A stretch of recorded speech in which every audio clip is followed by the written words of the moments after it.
કાશ્મીરમાં ભારે ઠંડી પડી રહી છે। ગુલમર્ગમાં તાપમાન ઘટીને -8.8 ડિગ્રી સેલ્સિયસ થઈ ગયું છે। હવામાન વિભાગના જણાવ્યા અનુસાર ગુલમર્ગમાં સિઝનની સૌથી ઠંડી રાત રહી, જ્યાં લઘુત્તમ તાપમાન -8.8 ડિગ્રી સેલ્સિયસ હતું। આ તસવીરો તમે જોઈ શકો છો। ગુલમર્ગમાં -8.8 ડિગ્રીમાં આ પ્રકારનો માહોલ હોય છે। ચારે તરફ બરફ હોય છે અને એટલી ઠંડી હોય છે કે અહીંયા ચાલીને જવું અથવા તો અહીંયા ફરવું પણ ખૂબ જ ધ્રુજાવનારું હોય છે।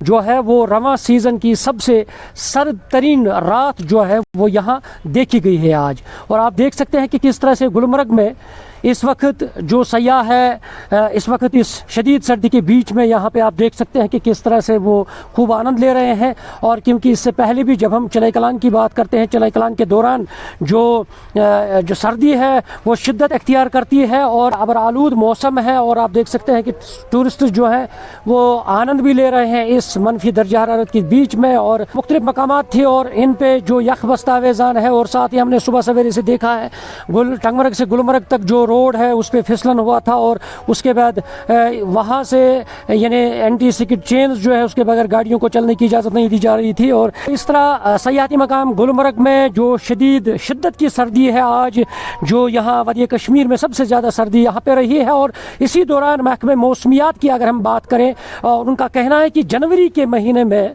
वादी के मैदानी इलाकों में भारी बर्फबारी का कोई इम्कान नहीं है। अलबत्ता बीच बीच में पहाड़ी इलाकों में जो हल्की बर्फबारी का जो दौरानिया है वो हो सकता है। और उन्होंने कहा कि इस तरह जो ये पहाड़ी एरियाज है उनमें हल्की सी बर्फबारी हो सकती है।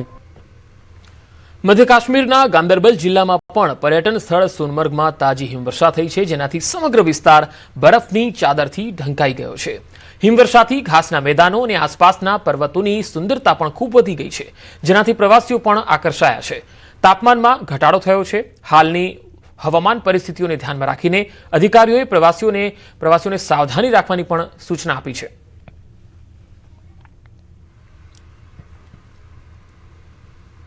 તો જમ્મુ કાશ્મીરના ઘણા ભાગોમાં બરફવર્ષા થઈ રહી છે। પૂંછથી આવી રહી છે આ તસવીર। પૂંછ જિલ્લાને કાશ્મીર સાથે જોડતા ઐતિહાસિક મુગલ રોડ પર નવેસરથી બરફ પડ્યો છે, જેના કારણે વાહન વ્યવહાર બંધ થયો। સોમવારે બપોરે નવેસરથી બરફ પડ્યો હતો, જેના કારણે જિલ્લાને કાશ્મીર સાથે જોડતો ઐતિહાસિક મુગલ રોડ બંધ થઈ ગયો। 3 દિવસ બંધ રહ્યા બાદ રવિવારે મુગલ રોડ નાના વાહનો માટે ફરીથી ખોલવામાં આવ્યો। જો કે બરફવર્ષાને કારણે ફરી એકવાર મુગલ રોડ પર તમામ પ્રકારના વાહનો માટે હાલ તો એને બંધ કરાયો છે। અગાઉ મુગલ રોડ પર પીર કી ગલીથી પોશાના સુધી જ હિમવર્ષા થઈ હતી, પરંતુ બફલિયાઝ સુધી ફેલાયેલી બરફવર્ષાને કારણે ટ્રાફિક ટૂંક સમયમાં પુનઃ સ્થાપિત થવાની શક્યતા ઘટી ગઈ છે। તો જમ્મુ કાશ્મીરમાં તાજેતરમાં થયેલી હિમવર્ષાને કારણે સંપર્ક વિક્ષેપિત થયા બાદ અધિકારીઓએ ગુરેજ બાજુથી બાંદીપોરા ગુરેજનો રસ્તો ફરીથી ખોલ્યો હતો, જેનાથી ખીણના રહેવાસીઓને રાહત મળી છે। અધિકારીઓએ જણાવ્યું છે કે હવામાનમાં સુધારો થયા બાદ અને જરૂરી સફાઈ કાર્ય પૂરું થયા પછી આ નિર્ણય લેવામાં આવ્યો, જેનાથી બાંદીપોરા તરફ વાહનોની અવરજવરને મંજૂરી મળી। ખાસ કરીને બરફથી ઢંકાયેલા અને હિમપ્રપાતથી ગ્રસ્ત વિસ્તારોમાં રસ્તાની સ્થિતિ અને સલામતીના પરિમાણોનું મૂલ્યાંકન કર્યા બાદ આ પગલું લેવાયું। આ રસ્તો ગુરેજને બાકીના કાશ્મીર પ્રદેશ સાથે જોડતો એકમાત્ર જમીન માર્ગ છે અને તેના બંધ થવાથી ઘણીવાર આવશ્યક ચીજવસ્તુઓની અછત અને પ્રતિબંધિત અવરજવર થાય છે। ઉત્તરાખંડના રુદ્રપ્રયાગમાં જાન્યુઆરીમાં પ્રવાસીઓ ઠંડી અને હિમવર્ષાનો આનંદ માણવા માટે પર્વતો પર ઉમટી પડે છે। જો કે અહીં હજુ સુધી બરફ પડ્યો નથી, જંગલો બળી રહ્યા છે। રુદ્રપ્રયાગના જાખોલી પ્રદેશના ઊંચા સ્થળોએ આ સમયે બરફ પડતો હોય છે, પરંતુ હવે ક્યાંય બરફ નથી। તેના બદલે જંગલની આગ તબાહી મચાવી રહી છે। જંગલો સળગી રહ્યા છે અને ધુમાડો તેમને ઘેરી રહ્યો છે।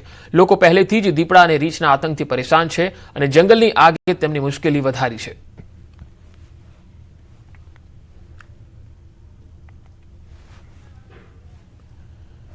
તો આ તરફ હિમાચલ પ્રદેશમાં અટલ ટનલ અને આસપાસના વિસ્તારોમાં હળવી હિમવર્ષા થઈ રહી છે।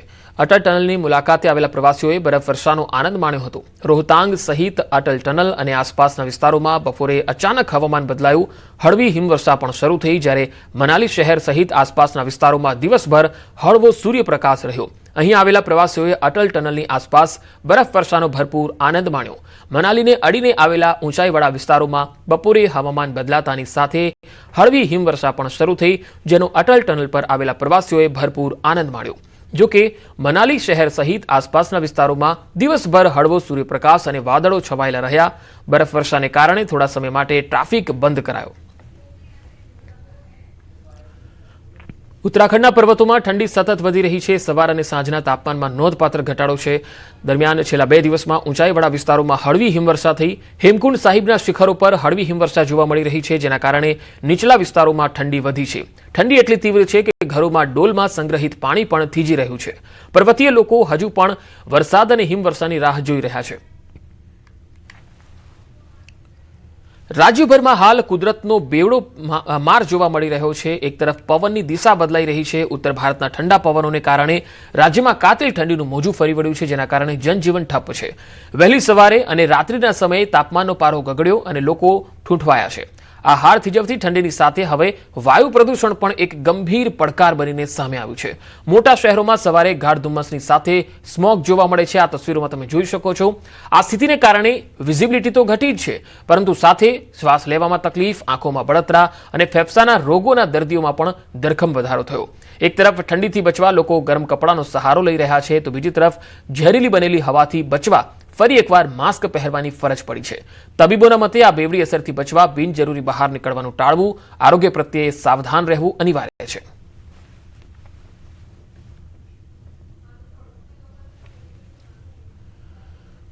રાજ્યમાં કાતિલ ઠંડી સાથે પ્રદૂષણનું લેવલ વધ્યું છે અને શ્વાસની તકલીફના દર્દીઓમાં પણ વધારો નોંધાયો છે. 108 ઇમરજન્સી કેસમાં વધારો થયો છે. અમદાવાદમાં એક વર્ષમાં 31,000થી વધુ ઇમરજન્સી કેસ નોંધાયા, તો વડોદરામાં 8,000 આસપાસ અને સુરતમાં 11,000થી વધુ કેસ નોંધાયા. તબીબી નિષ્ણાતોના મતે યુવાનોમાં પણ શ્વાસની બીમારી જોવા મળી રહી છે.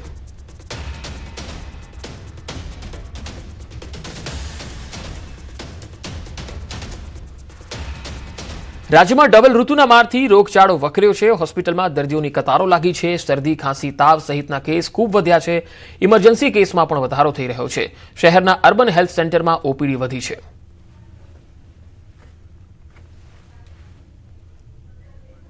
તો હાલ એક મહત્વપૂર્ણ ખબર, હોસ્પિટલોમાં દર્દીઓની કતારો લાગી છે અને હાલ શરદી, ખાંસી અને વાયરલ ઇન્ફેક્શનના કેસ વધ્યા છે. તસવીરોમાં તમે જોઈ શકો છો કે હોસ્પિટલોમાં એક બાદ એક દર્દીઓની કતારો લાગેલી જોવા મળે છે. ડબલ ઋતુનો માર છે અને તેના કારણે વાયરલ ઇન્ફેક્શનના કેસો વધી રહ્યા છે. શરદી ઉધરસના કેસ વધી રહ્યા છે.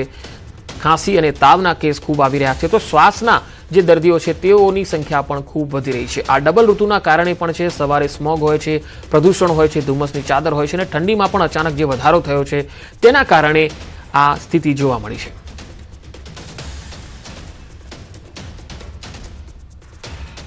ગુજરાતના રાજકારણમાં સૌથી મોટા સમાચાર આવી રહ્યા છે. સ્થાનિક ચૂંટણી પહેલા શિયાળામાં ભારે ગરમાવો. પૂર્વ એમએલએ મહેશ વસાવા કોંગ્રેસમાં જોડાઈ શકે છે. કોંગ્રેસની જનાક્રોશ યાત્રામાં જોડાશે. મહેશ વસાવા દાહોદના કંભોઈ ગામમાં યાત્રાનો સમાપન કાર્યક્રમ યોજાશે અને તેમાં આ જનસભામાં મહેશ વસાવા કોંગ્રેસનો ખેસ પહેરી શકે છે. ડેડિયાપાડાના પૂર્વ ધારાસભ્ય છે મહેશ વસાવા. પૂર્વ એમએલએ છોટુ વસાવાના પુત્ર છે મહેશ વસાવા. ડેડિયાપાડાના પૂર્વ એમએલએ છે તેઓ અને મહેશ વસાવાએ તાજેતરમાં ભાજપમાંથી છેડો ફાડ્યો હતો. બીટીપી અને ત્યારબાદ ભાજપમાં જોડાયા હતા વસાવા. વધુ માહિતી મેળવીએ. સંવાદદાતા પ્રણવ પટેલ મારી સાથે જોડાયા છે.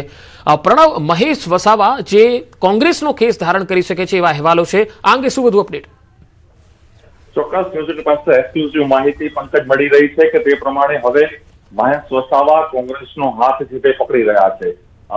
ખુદ તેઓ બીટીપી છોટુ વસાવાના તેઓ દીકરા છે. સાથે જ તેઓ ભારતીય પાર્ટીમાં પણ જોડાયા હતા. ભારતીય પાર્ટીમાંથી છેડો ફાડીને હવે તેઓ કોંગ્રેસનો હાથ પકડવા જઈ રહ્યા છે. આજે કોંગ્રેસ પાર્ટીની જે જન આક્રોશ યાત્રા છે તે કંધોઈ ખાતે જે મુખ્ય એક ધાર્મિક સ્થળ છે દાહોદ જિલ્લાનું, ત્યાં તેનું સમાપન સમારોહ છે બીજા તબક્કાનું અને તેની અંદર મહેશ વસાવા છે તે કોંગ્રેસ પાર્ટીનો વિધિવત છે તે હાથ પકડવા જઈ રહ્યા છે. એક્સક્લુઝિવ માહિતી, કારણ કે ગુજરાતની રાજનીતિના એક આદિવાસી સમાજના એક સૌથી મોટા કદ્દાવર નેતા છે તે મહેશ વસાવા છે તે માનવામાં આવી રહ્યા છે અને ખાસ કરીને જયારે સ્થાનિક ચૂંટણીઓના પડઘમ વાગી રહ્યા છે, ફેબ્રુઆરી માસમાં ગમે તે સમય સ્થાનિક ચૂંટણીઓ આવી શકે છે, તેની પહેલા આ સૌથી મોટા સમાચાર છે. સાથે જ જયારે કોંગ્રેસ પાર્ટી જન આક્રોશ યાત્રા સમગ્ર રાજ્યમાં ફેરવી રહી છે તે દરમિયાન જન આક્રોશ યાત્રાનો જે સમાપન સમારોહ છે દાહોદ ખાતે, તેની અંદર વિધિવત રીતે આજે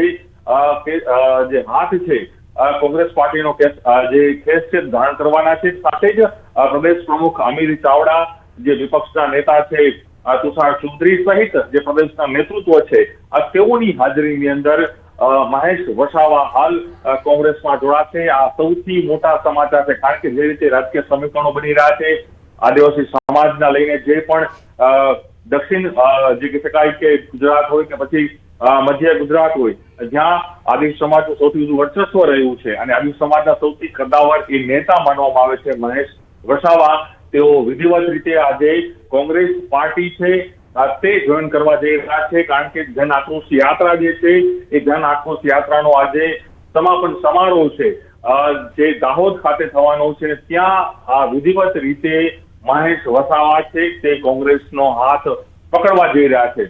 કારણ કે મહેશ વસાવા એક એવું મોટું નામ છે. તેઓ ડેડિયાપાડાના પૂર્વ ધારાસભ્ય પણ રહી ચુક્યા છે. તેઓ પોતાના જે પિતા છે છોટુ વસાવા, તે પણ એક કદાવર મોટા નેતા છે તે માનવામાં આવે છે. તેમના પુત્ર છે, તેઓ ધારાસભ્ય રહ્યા છે. અને સાથે જ કહી શકાય કે આદિવાસી સમાજની અંદર દક્ષિણ ગુજરાત હોય કે મધ્ય ગુજરાતનો જે પટ્ટો છે તેની અંદર તેઓનું પ્રભુત્વ સૌથી મોટું રહ્યું છે. ત્યારે સ્થાનિક ચૂંટણીઓ જ્યારે નજીક આવી રહી છે તેની પહેલા કોંગ્રેસ પાર્ટીમાં એક કોઈ પૂર્વ ધારાસભ્ય જોડાય તે પણ એક સૌથી મોટા સમાચાર છે. કારણ કે એક વેર હોય છે કે સત્તા પક્ષની અંદર લોકો જોડાય, પરંતુ જી પ્રણવ, આપ મારી સાથે જોડાયેલા રહેશો.